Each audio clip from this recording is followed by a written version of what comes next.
ശ്രീകൃഷ്ണപുരം മണ്ണമ്പറ്റ പൂഴിയമ്പറമ്പ് നാലുശ്ശേരി ഭഗവതി ക്ഷേത്രത്തിലെ താലപ്പൊലി ആഘോഷിച്ചു.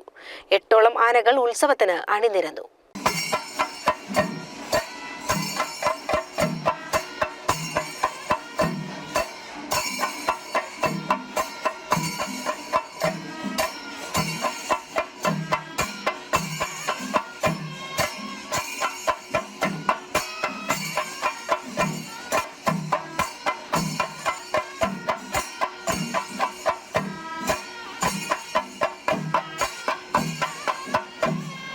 ദേവസ്വം, വടക്കൻ, പടിഞ്ഞാറൻ, കിഴക്കൻ, വടക്കൻ ബ്രദേഴ്സ്, ചെറുങ്ങോട് തുടങ്ങിയ വേലകൾ ഉത്സവം മിഴിവുറ്റതാക്കി. 8ഓളം ആനകൾ ഉത്സവത്തിന് അണിനിരന്നു. പൂതൻ, തിറ, മയൂരനൃത്തം എന്നിവ താലപ്പൊലിക്ക് നിറം ചാർത്തി. തായമ്പക, കേളി, കൊമ്പുപറ്റ്, കുഴൽപ്പറ്റ്, വേല എഴുന്നള്ളിപ്പ്, മേളം, ഇടയ്ക്ക പ്രദക്ഷിണം, കാളകളി തുടങ്ങിയവ ഉണ്ടായി.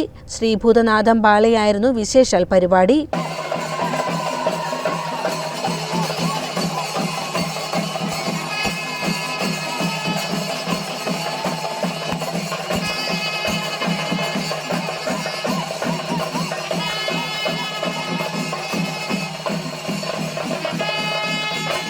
CCN കടമ്പഴിപ്പുറം.